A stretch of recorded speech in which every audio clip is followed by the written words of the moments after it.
You're listening to the All In Podcast with your hosts, Shane and Blake, giving you a new perspective on the dental industry. Are you ready to go all in? Let's do this. Welcome to the All In Podcast, the podcast bringing you a new perspective on the dental industry. I'm one of your co-hosts, Shane McElroy, and our other co-host is here, Blake McClellan. What's up, Blake? How's it going? Good, man. I just took your advice from your phone call a minute ago and jumped in my pool. Oh, my man. I love it. Yeah, I got exactly 9 minutes, 2 songs, and then I had to jump on a call. So it was just enough to make me feel like my HOA dues were going to something. Nice. Yeah, ours is actually in our backyard, and I jumped into that pool and I saw a golf ball because we live on the golf course. And I ended up picking up 6 Pro V1s, brand new. So that's like $30 in golf balls. So you made money swimming. Look at that. Well, sort of. I needed those balls, though. I'm headed up to North Carolina tomorrow. I'm playing golf with our buddy, Dr. Dan Cook. He's an oral surgeon. Oh, Cookie. Yeah. I'm going to take his money, son. Yeah, he's a good guy, man. I haven't seen him play golf, but I've seen him operate. And stellar surgeon and just an overall comedic guy, where you don't see a lot of people with personalities during surgery, right? Usually surgeries, everybody's, you can hear a pin drop, but he's one of those people that keeps his composure. So he's done some live surgeries with us. He's an awesome guy. Well, I'll never compliment him in person, but I watched that and play compare. When you're good at something, it's just easy, Yeah, I mean, he took the gown and started tracing out like the joints and showing what he was doing, and it was a really neat surgery with him. I mean, the guy's, it's not easy to teach when you're got a patient, spread open in your OR. So. He was even having some banter with me back and forth. I was typing in some questions. I took him and Jim Howell, one of his partners, out to Torrey Pines to play a couple months ago. He's not a bad golfer, but no mercy. He's not my account, so I will not take it easy on him. Yeah. So anybody listening, what I figured out, a little life hack: if you want to play Torrey Pines, you just become a BioHorizons customer and do enough and contact Shane. And this guy's like your chauffeur to Torrey Pines. I've seen him out there. I think he's been out there like 6 times this year. You've played out there? Listen, don't tell everybody, all right? We do a number of courses out there.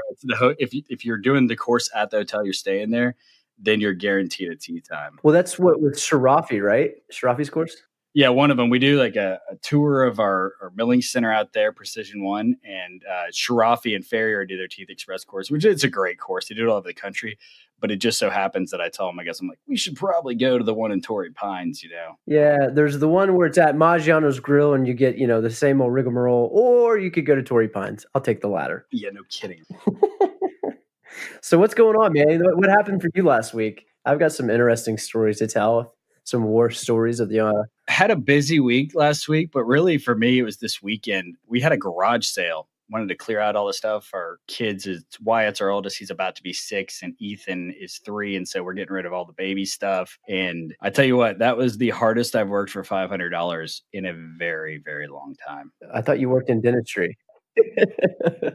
Well, no, it was exhausting. That's funny. My grandmother raised us up on that. I think that's what started my entrepreneurial mindset. She would take us and give us $1 and take us to garage sales on Saturday. We'd learn how to negotiate and how to buy stuff.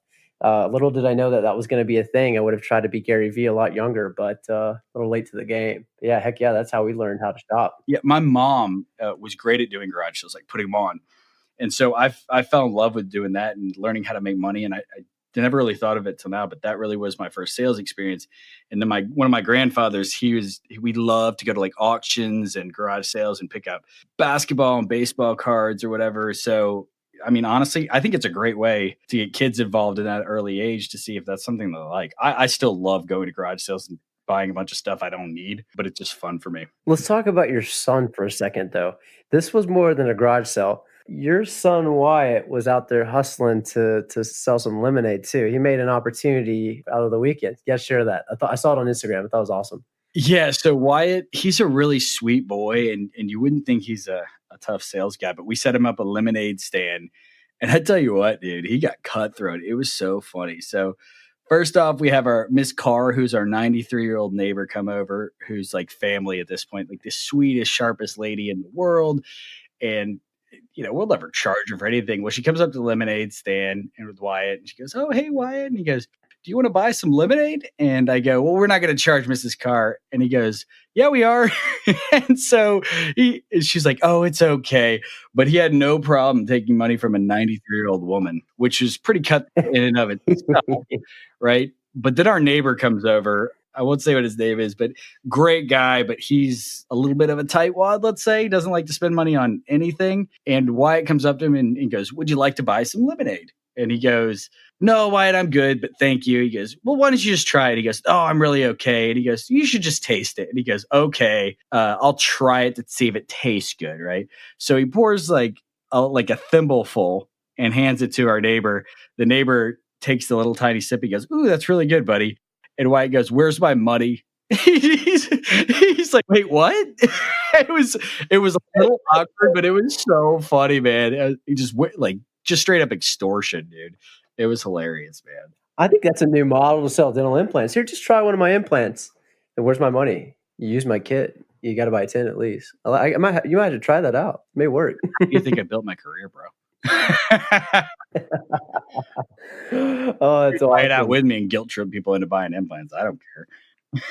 Well, it's nice you got to spend time with the family. I mean, I think that's the hardest thing in dentistry right now is everybody trying to find time or trying to find balance. Whether you're a rep or an executive or you're a dentist or in the lab game, whatever it may be, it seems like everybody is feeling some bit of this burnout and this exhaustion because they're not getting that family time. I mean, I know you're tired from the garage sale, but you at least got to do it with your family and kids, right? And from your own driveway. We had to ship the 3-year-old over to my mother's house because ship him. Did you put him in a box? That's child abuse. We put him in a cage so he could at least breathe. So that's fine. He's a little wild animal, but because every time somebody would like try to get a toy or anything, he didn't care about any of these toys until they're outside on a blanket and he sees somebody else about to buy it. And then he starts taking stuff inside, and I'd call my mom real quick. I was like, "Can you go pick up Ethan? Because this isn't gonna go well."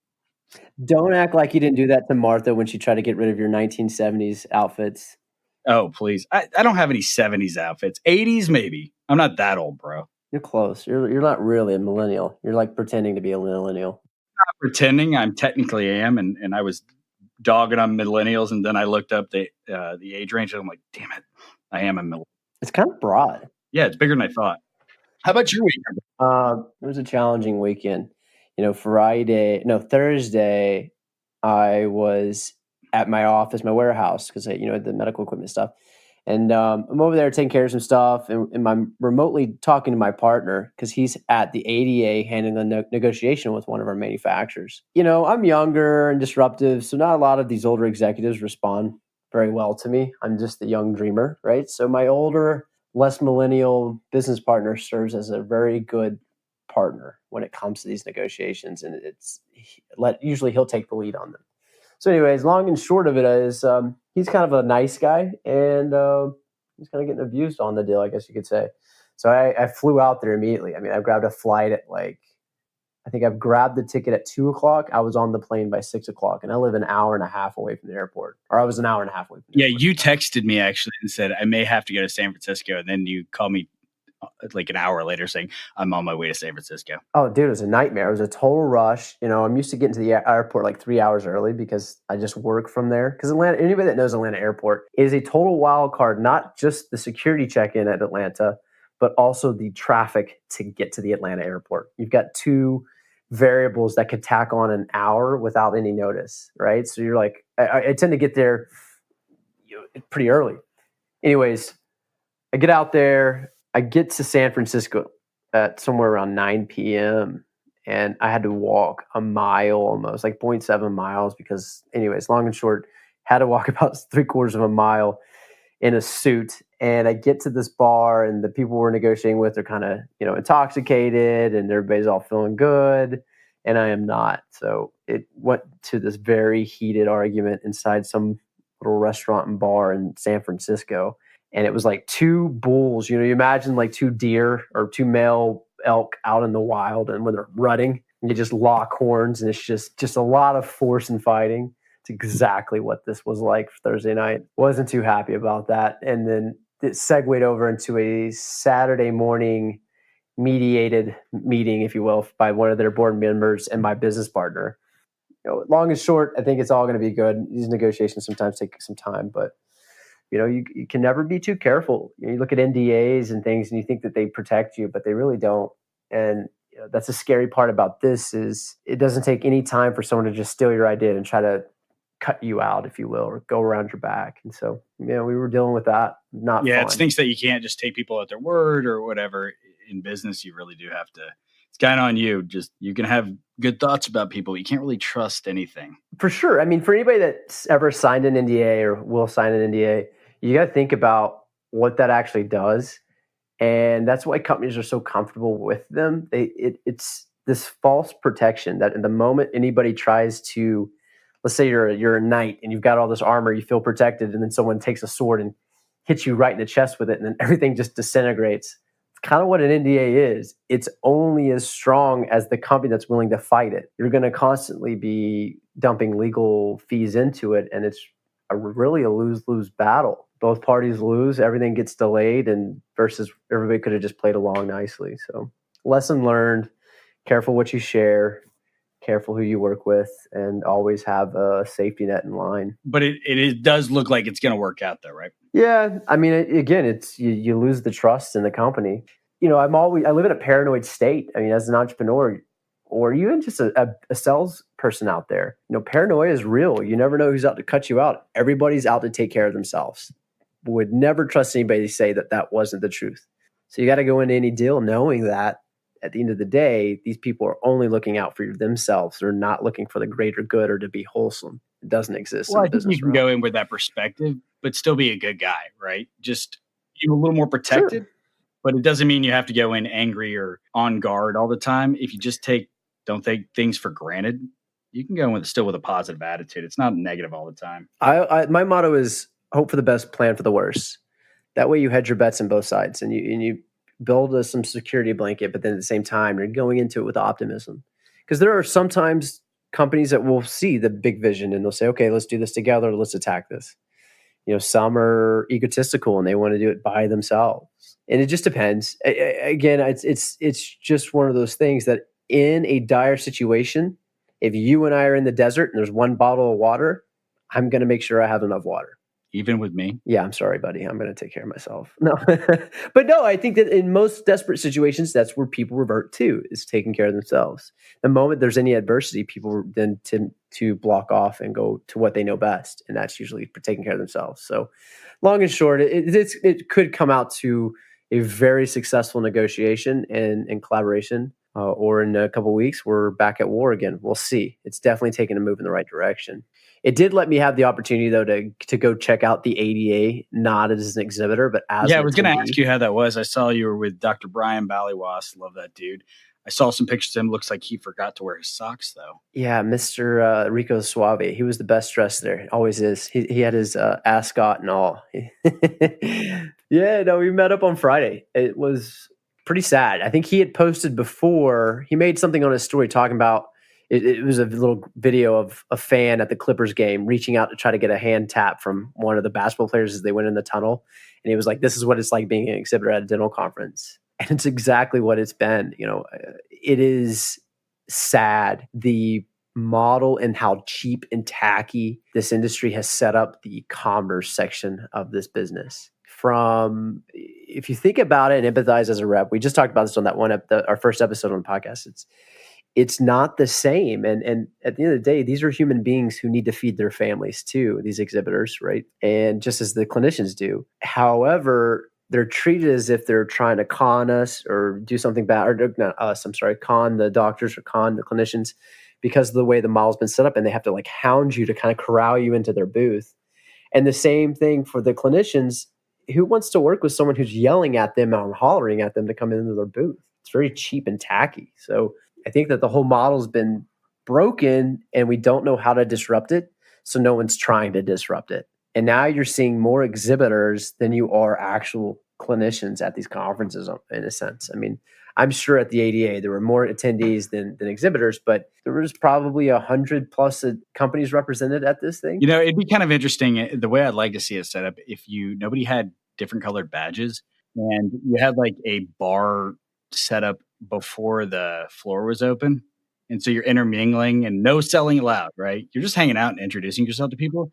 Man, that would change everything because then you could build a relationship with somebody if you like. And guess what? They're going to come down and see you at the booth the next day. To me, that's a better way to do it because then that booth is set up to actually show off the product, not try to snag people. Well, you have to bring some value. And I think that with DIA, that was the goal, right? Let's just give some booze and small room. Everything will be good there. And then you add alcohol, free alcohol to any situation.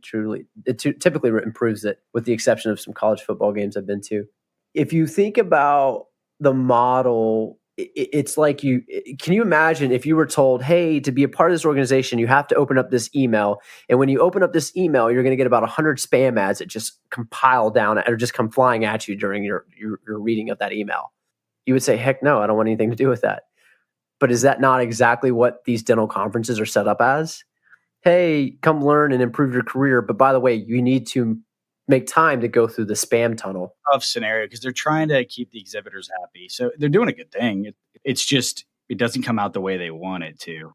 Well, no, and it's not the ADA's fault. It's not any dental conference's fault. It's the model, and no one's been bold enough to disrupt it as a standard. DIA was disruptive in the way we did things, but you can't replicate that. If they could, people would already be trying, as I think some are. But you can't replicate that energy and all of what that was, nor is that the answer to everything. I think you have to find ways to let the companies that are being discussed at the conference be involved versus first come, first serve. I'd much rather see, let's take XNav, for instance, right? XNav, we've worked with them on Implant Compare. Very cool technology, fun to play around with, interactive, and a neat little toy. Whether you want to buy one or not, it's interactive and fun. Yeah, it's really cool tech. Sure. So take that versus Cutco knives, which sadly I think they sold quite a bit. Cutco knives is there? Cutco knives. They had aloe hand rub. Wow. They had several booths set up for the chair massagers, those little $10,000 chairs. I know that guy. Yeah. Like, why? And they had several empty booths. And I've seen the same thing. Again, no disrespect to Hinman, no disrespect to these other conferences, but I've seen the same thing at these other events that you couldn't find an empty booth anywhere. And I'm only talking about 10 years ago. Now they're everywhere. And it's not an exciting energy. Brian Balawas, I use him as an example. And again, he does not endorse this message or anything I'm saying. I told him I wouldn't throw him under the bus. He's already confrontational enough. But he kept asking when we were together, we went around and met with some of the DIA sponsors and stuff and just talked to him. And he would ask colleagues when he ran into him, he goes, oh, what's cool? What's new? And they'd be like, nothing really. I mean, there's nothing. And because of the fact that it's not set up that way, and dentistry's been kind of desensitized to this experience as if it's just the norm, and it just shouldn't be. An exhibit hall should be a playground. Go to an alcohol show. Go to a home buying show. Go to a car show. More about building brand and getting people to play with the toys that are out there, not so much selling at that exact moment. It's getting exposure to whatever your product is. Sure. I mean, I was supposed to go to Oculus conferences at the end of this month, but schedule conflict. You go to one of those conferences and you're leaving with swag. I mean, you feel like you took a lot of value from that. It wasn't boring. It wasn't mundane. The reps aren't dying to get out of there. They're excited. They enjoy it. The attendees love it. It's a real experience. So I think that there needs to be a major disruption in that model. And I don't think I have the answer, but I think it's combine Comic-Con with ADA and everybody has to come in cosplay. And I think you change everything. Dude, I love it. I love it. I want to go to the Carestream booth and see Juan dressed up as a he's on his boat enough. Probably could. Yeah. How about football, man? It's back. Yeah. What do you mean? How about football? This freaking podcast fantasy football league you set up, as if I had the time. Now I'm fully into this all-in podcast fantasy football, and I'm getting my ass kicked. And here's the best part. And like every league I play, I always somehow am the guy that finds the highest score of the week. So I don't think that happened in our league, but in my other two leagues it did. And it was pretty close in our league to being the same scenario. It's the worst. It's the most annoying thing in the world. I can't stand it. It drives me insane. We have 16 teams, which is a lot of teams. And I had the fourth lowest score, but I just so happened to be playing the guy who had the second lowest score. So I got really lucky because you would have beat me if we played head to head. But I got the W, baby. That's all that matters. That's what kills me. It kills me. I'm terrible at it. I'm just not good. I would probably enjoy fantasy football if I had one, but I think I'm about 8 years in 0 championships under my belt. So obviously I do not know how to do the fantasy. I played a big money league and I've won it before. It's a lot of money. And for whatever reason, like I'm so much more into this one just for bragging rights. If you guys go to the All In podcast on Instagram, we'll give you guys weekly updates on who did the most points, who was the loser of the week, and all the winners and losers. We'll keep you posted on it. Just a lot of trash talking, man. It's fun. All the doctors lost. So we had Jim Howe, the oral surgeon, Sherry Paget, the cosmetic dentist, and Brett Langston, the prosthodontist. All three of them lost, which I find hilarious. There's got to be a bar joke about that somewhere in there. You got a prost, an oral surgeon, and a general dentist. Some kind of joke there.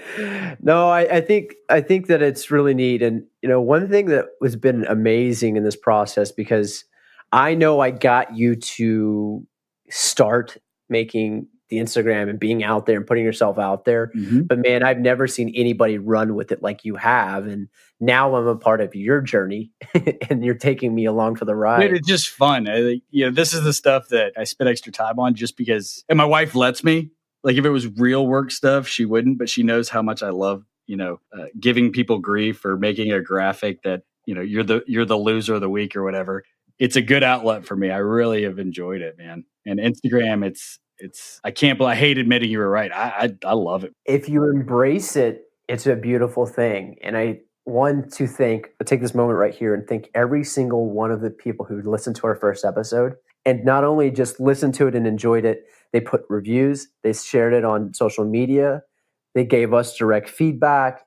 I had no idea how well this would be received. And I'm just thrilled because it is an outlet for you and I. Oh, yeah.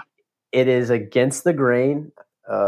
Shane may be looking for a new job in 3 months, but it is absolutely the most exciting thing I've been a part of in dentistry since starting Implant Compare. Because when we started Implant Compare, it's like, well, people find value in this, well, they do it, and then you get this cult following, and we're starting that with this, and all our intentions is nothing about us at all. I mean, we're of course having fun with it and doing stuff that's interesting to us and hopefully other people. What do you think is the most important part of this for you, from not just the podcast, but everything of you being empowered, right? And you come from a corporate world, and corporate world's always about putting the muzzler on all of everything, right? They don't allow, and I'm not just picking on Bio Horizons. I'm just saying this is the corporate model for any company is you don't want to create liabilities for yourself. And now we're seeing with social media and what a great tool it is that companies are now empowering their employees to do such things like this. What do you think is the biggest takeaway for you? From the corporate side, yeah, and they need those things in place, right? Because they have shareholders, things like that. They gotta try to keep everything, reeled in. But I've been pretty fortunate with my boss and our VP of sales and our CEO. They've really empowered me to kind of do things my way, as long as I do it the right way. And this kind of thing, I didn't ask to do it. I don't need to, but it's just been the most freeing experience in a long time. Because sometimes you do feel trapped. Like you get this, there's no outlet to do things and be creative. And I need to be creative and do things differently than the average sales rep. I just banging on doors for me, put a gun in my head. Right. So for me, this is a way just to communicate with more people, have fun. And, I think Bio Horizons will end up winning from this, right? Get them more exposure, but that's not why I'm doing it. I'm not doing this to sell implants. I'm doing this just to talk about what's going on in our industry, communicate with all the other reps and execs out there and all the entrepreneur dentists. I already know for a fact from some of the conversations I have from our first episode, it opened the eyes of some people on like the meeting side, right? Some of the dentists who run that, to start understanding. They didn't see that perspective. How could they? Nobody's giving it to them, right? They're going to tell them what they want to hear. And we're just telling it like it is. We'll give credit where credit's due. And we'll say, hey, there's some improvement you need in this area. So it's a cool outlet for that. We're never going to bang on anybody who doesn't deserve it, but I'm not going to not be honest. So that's kind of the freeing part for me is just everybody who knows me already knows I have not much of a filter anyways. So this could get really interesting too, especially if we get some interesting guests. Yeah, I think it's a very nice opportunity for these organizations to put their ear to the ground. I don't think there's anything bad about the ADA. Again, I'm worried that someone's going to follow me to my car one night after the grocery store and pipe my knees. But Yeah, but it's one of those entities that kind of help push dentistry along. And it's just the model starting to change now. But for years, they kind of led the way in a lot of stuff. no, it's necessary. And you could see at the exhibit hall, they had some lectures in the exhibit hall. I don't think that they were ideal. I know as a speaker, if I had to be lecturing in the middle of this very loud exhibit hall, it would totally distract me. I wouldn't be giving It's the hard, best yeah. presentation. It's hard when you see someone in the audience just raise up their hand. That still distracts me. Sure. So having this room of people walking around and being loud, I personally am not a good enough speaker to be able to handle that. That doesn't mean that other people aren't capable of doing so. But I do think that they all need to understand and connect with this community that's uprising. Like, again, we've got more women in dental school than men now. And this is still a very male-driven industry. It's still a very male-focused model, and it's still a very male-influenced model, right? I think most of the board seats are held by men in big companies. Yeah. Why do you think that is, Blake? It just was just basic scenario. I mean, it just was. The dentistry was male-driven at first, and now it's more female. That I think there's no one at the top loudly representing the female demographic, and there's no one at the top loudly representing the new up-and-coming young demographic. Obviously, there's a new young wave of dental students coming into the dental community every year, but I think now this community is banded together because of social media, and they're creating a new standard. And there's no one with their ear to the ground with that community. Typically, from what I've seen, not the only ones, most of the people being listened to right now by these, the top, if you will, are just the ones who are trying to cash in real quick. And we're just being the loudest about it. But it doesn't mean that they represent the group as a whole. I don't think that I represent the dental Instagram as a whole. I'm a voice for it and an advocate for it, just as Stephanie Zeller or some of these other ones that are out there literally lecturing on this new wave and movement. But I don't think anybody represents the body as a whole, because there's just so many different niches that you just need to bring a body or a group of thought leaders into your organization, hear their pain points, empathize with them. And that's the key, empathize over sympathize. Yep. And then try to change the culture. If you look at the most successful companies in the Forbes list, most of them have a work culture. If you go to Google campus, you go to Facebook campus, it's not just cubicles and little desk. It is more than that. It is a culture. It's a community. They build things around it.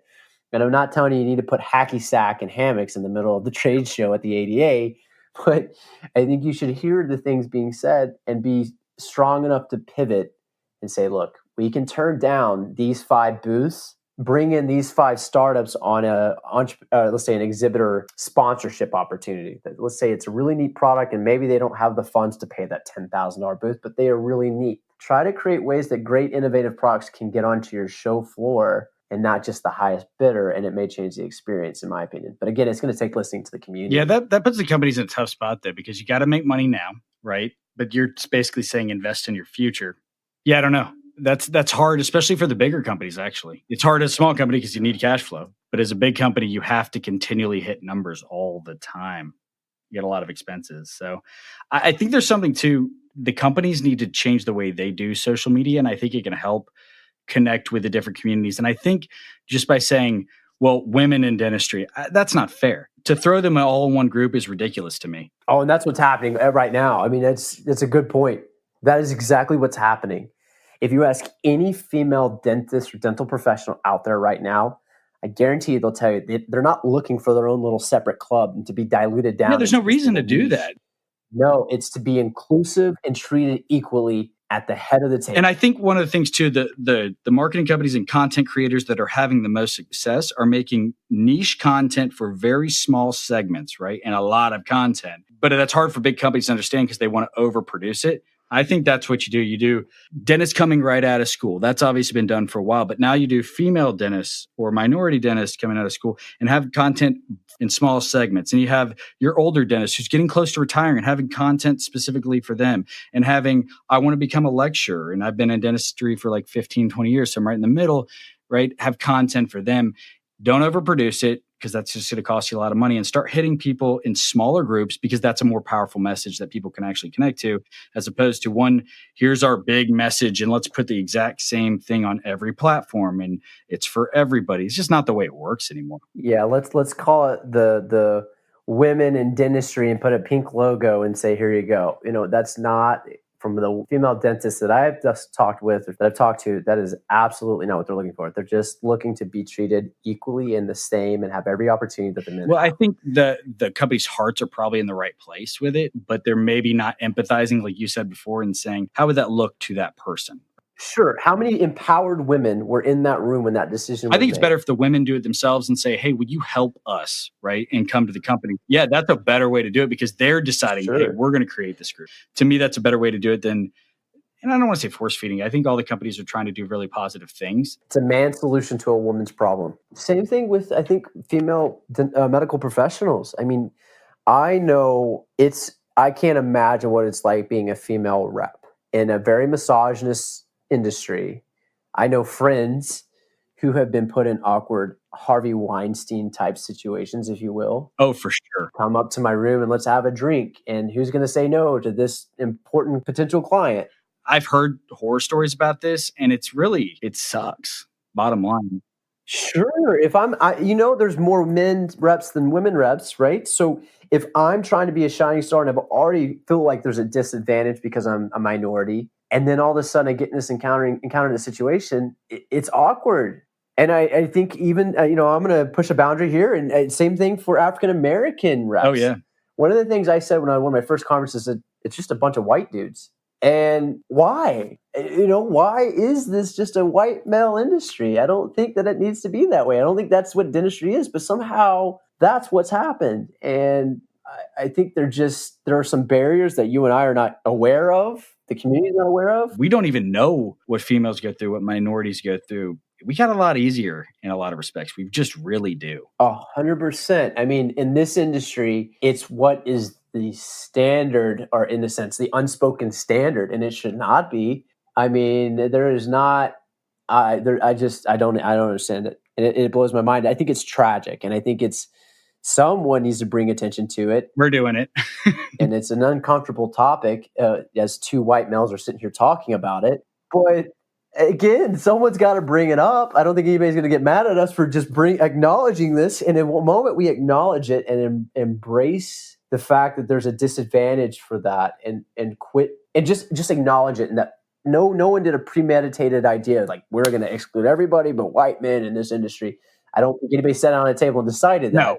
But the more we're aware of that that has happened, that it's a problem, and that we need to try to do something to build a bridge so that it's not that way. That's the first step. But secondly, we need to keep people accountable. I mean, these stories that I've heard from these some of my friends that are reps that are females, man, it blows my mind. I lost respect for some of these people, that these clinicians or these directors and stuff that I thought were good, ethical people, and come to find out, just like Harvey Weinstein fooled everybody in the filming world, this is happening in dentistry too, and someone needs to address. And I'm going to let all those guys know, if you know that when you drink some booze at a meeting or wherever and you can't control yourself a little bit, just don't go, because it's the way social media is now, that's going to get out, and that's going to be real bad for you. And it should be real bad for you if you do something like that. So, yeah, no, I got a lot of friends who are female reps, and they're just killers, man. They're great reps. Better than me. I'll tell you that. Better than me. When it comes to customer service, follow-up, compassion, knowing about the family, giving gifts and saying thanks, writing handwritten letters. These are the things that men are not the greatest at, and women are a lot better at. And being compassionate really is what it comes down to. Well, I think that's just the individual there, but I think if you want to generalize it, then maybe. But I think just in general, there's some really just strong female reps.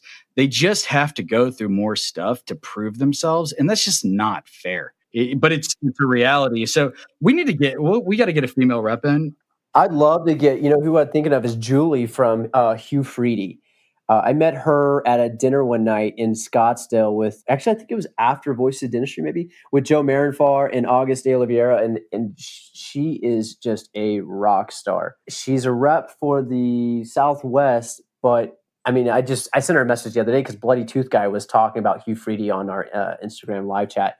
And I was like, you have to send this to the top. I don't know who is handling marketing at Hugh Free, but this is exactly what I'm talking about. Because he was talking about how he uses all their instruments and no one from Hugh Free's even contacted them to work together. And she's just on it. I mean, you look at, she's doing social media the right way. If I were a rep in the field right now, this is how I would utilize social media to help me be a better rep, but also help service my customers better and to grow the market share. And so that's one on my mind, that she's just a rock star. Big fan of her. Ran into her at the ADA, and I really think she's doing some incredible stuff. Yeah, that would be great. Let's get her on. I just want to hear some of the stories just so I can understand. I think I do, but I'm not sure. Or Cammie Craig. Oh, that'd be a good one. She's not even in the She was actually anymore. my competitor in straight cut, though. A lot of respect both ways, but we actually didn't become that friendly. Like, we were never not friendly, but not real friendly until after she left Nobel. But she's out of the industry now, so she'll give us some stories, man. That would be awesome. Yeah, she's at Baxter now and working in the medical space. She's on call at a surgery product there, like a wound glue. You know, was one of the best reps, I think, that I've known in the game.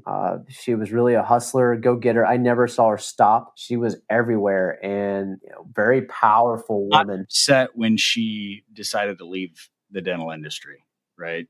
Just as a... Mine, sure. She was just incredible. And we went head-to-head on a lot of stuff. Not a lot. We didn't overlap too much, but man, she was just passionate and good at what she does. I'm going to text Cammie right now. As you're saying that, that's a good idea. I like Cammie a lot. ADD boy right here, completely switching lanes. I'm just thumbing through my phone too, looking at the matchups for this week. So I'm playing in our fantasy league, playing Dr. Brett Langston. His team's called Oral Satisfaction. He's the prosthodontist at our league right now. I'm going to destroy him. Who do you got this week? Let's see. Oh, you're playing Hal, man.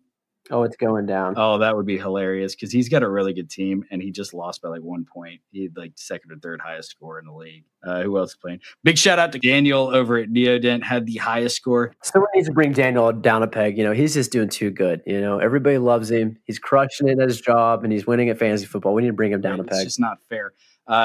Hey, Damon McFarland, you're one of my really good buddies. You got a rep bio a little better. You had the lowest score. Come on, bro. Stop worrying about your hair and start focusing on your lineup, buddy. Come on. No, that's awkward. When you said you were going to talk about that, I was terrified. I didn't see my score, and I was like, oh, God, I'm going to be that guy. Every week, we're going to show the biggest winner and the biggest loser.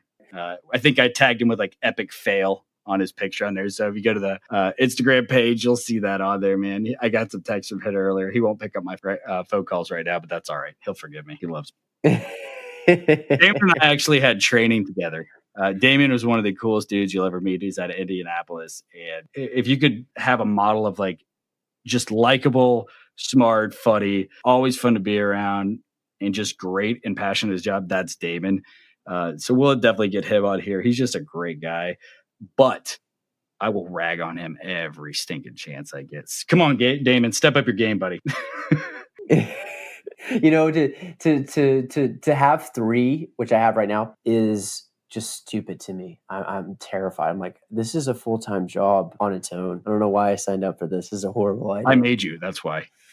I know. I get pissed off about it. I just can't wait till we play. That'll be the real matchup. We'll have to come up with some really good bet for the winner or loser. Monday Night Football, we'll live stream it. That's the deciding deal. I've just mandated what we're going to do is we got 16 teams. If you do not make the playoffs, you are out next year. Of course, Blake and I will probably, if we don't make the playoffs, we'll be an exception to that rule. But we're going to do it like European soccer, where we'll bring a whole new crew of 8 in to join the league. I think that'll be fun. We'll see how this goes, actually, and decide if that'll be fun. I'm down. I'm actually liking it. I told you. It's kind of, I forced you into this like you forced me into Instagram, and it's going to work out for you, bud. I don't think this one's going to work out, but it's a lot of fun at least. I got to go pick up the kiddos in just a sec. So what do you got for the rest of the week, bud, on your schedule? Right now, I was supposed to go to Pay Raise course in Nashville, but in order to make sure that I still have a marriage, not that it's on the rocks or anything, but just to make sure that I'm doing my part, I'm going to stay home this weekend and spend it with my wife. Well, my wife is so I go to North Carolina. I'm giving a lecture I'm going to go play golf Wednesday. They're giving a lecture for DOMA on Thursday in Charlotte. Oh, yeah. Tara and Liz. Yeah. So we did the first one together on social media, and I did the second one in Savannah solo. And it's funny, social media has changed that fast that I had to change that presentation after a few months. And then I'm having to change it again because the algorithms have changed and the successful content's different and how to get out there. So it's such a fast changing game. But I'm excited to do that. I like interacting with the office managers. They're really into it. This is more like a workshop than what we did it was a pretty large lecture. So it'll be fun. So then I drive right back. And then she takes off that night to go on a girls' trip for the weekend in Nashville, which is funny because Pay Ray's got his course over there. And it'll be me and the boys. So if you guys get the itch to come hang out with my boys and help me, because I'll be terrified by myself, you just come on down to Peachtree City, bro. That's a good form of birth control for me. I'm trying to delay this kid thing for at least another year. You have no idea, my friend. You have no idea. So, well, before we close out, I want to add something into our podcast. Since you are a seasoned rep, I've had my years on the road. As you know, we have a lot of reps listening. What's one tool that brought value to you that still has value for reps out there today that they could be using? So one thing that I wish I had done earlier in my career, I used to go to meetings, and as soon as I felt comfortable taking off the table drape and putting the banner stands down, I was out. And now I don't. I'm usually the first one to arrive and the last one to leave, and I use it to network. And I know that is a very generic term, but it's just think of it as making more friends and building relationships with reps, with doctors, with anybody, because those connections paid off tenfold later on, not only for friendships, but I mean, that's how we met, Blake, through other people and networking, things like that. I highly recommend it, especially if you're young, if you start early. I really probably waited It's funny, when I got married, I don't know why, but I started spending more time in the meetings. Maybe I was afraid to go home or something, but it really paid off, man. And I wish I would have done it out of the gate. So I like you adding that perspective to the show. But yeah, that's what I would do. I'd stay a little bit longer. I'd spend more time with not just the same people every time, but expand your circle big time, even with your competitors. I know that sounds odd, but you could work with them tomorrow. It's a strange industry. So how about you, bud? What's yours? There's a lot. I would say more than anything, having some type of organizational tool like a CRM is a necessary thing to do. And if you're just starting out, teach yourself good habits now. One thing that I made a mistake on is not keeping an organization on who I followed up with, my line of dialogue.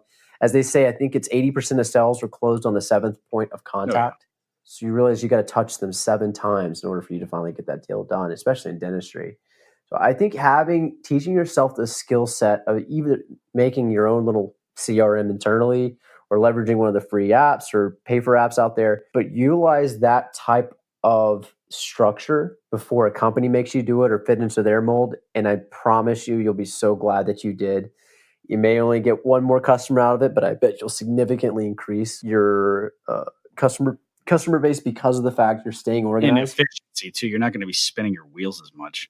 Right. You don't go and run and do a lunch and learn and then don't contact the doctor for a month. That's not the way to do things. You want to keep some balance. And so you want to make sure you keep a repetition there of once a week. I just make a little note. And I always log. So when I would sell, I would talk about whatever school they went to. Usually football is a very safe topic there. So I always made sure I knew which school they went to and had some talking points about their football team or basketball team. You know, that was the big thing. Well, look around the office. You see they like to go fishing. Maybe you can relate to them there. Or whatever. They got a family, you got a family. Everything you need to know is in that office and make a note of it in your CRM. And that's exactly it. I mean, you walk in, you better start going to school and investigating that person. That's a good point right there. And there's so much software out there now that can really be useful. Just try a few, see what you like. And I'm not the most organized person, so you're 100% right. I actually utilize BioHorizons internal one. A lot of our reps don't like it. I actually really do. But that's probably because I'm strange. But there's a lot of good softwares out there, and a lot of them, for what your purposes might be, are very inexpensive. Hell, even use an Excel spreadsheet. Anything. I mean, back in the OG days, we had a Rolodex. You know, you go look at Michael Scott, and if you watch the show The Office, and he's got his Rolodex, and he has little things that he does to remind himself. Carry a Rolodex down with us every day at their stinking phone. But shout out to Christy Brock, one of our reps for Bio in Atlanta. She has one of those big teacher calendars, and that's how she does her entire schedule. I kid you not. It is the most hilarious thing. That makes my head hurt. But if it works, it works. She refuses to change it, but that's the way it is. So, well, cool, man. Well, I'm off to go pick up the kiddos. It's good talking to you, my friend, as always. All right, man. Thanks for the chat. Have a great week. See you guys later. Bye. Thanks for listening to the All In Podcast. See you next time.